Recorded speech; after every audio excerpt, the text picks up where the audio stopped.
Sir ఈ అవకాశం ఇచ్చిన ధన్యవాదాలు తెలియజేసుకుంటూ వీటి మీద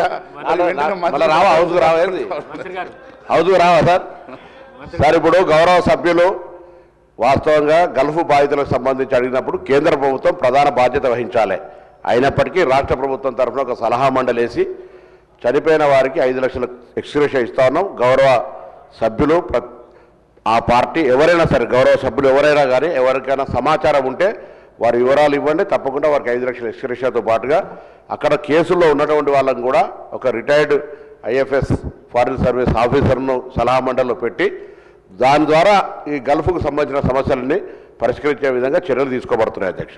దాని తదుపరి వారు తెలంగాణ ఉద్యమాలకు సంబంధించిన అంశం మీద వాళ్ళ కమిటీకి సంబంధించిన లేదా మా మేనిఫెస్టోలో పెట్టినటువంటి సంబంధించి గౌరవ ముఖ్యమంత్రి గారు ఇంతకుముందే కొన్ని అంశాలకు సంబంధించి వాళ్ళందరికీ కూడా పరిష్కారం చేయాలనే ఆలోచనతో ముందుకు పోతాం. నిన్న కూడా వాళ్ళు మీటింగ్ ఏర్పాటు చేసుకొని మమ్మల్ని కూడా కలిసినారు. తప్పకుండా వాళ్ళకు సంబంధించిన సమస్యలు పరిష్కరించేటువంటి బాధ్యత ఈ ప్రభుత్వం మీద ఉంది అధ్యక్ష.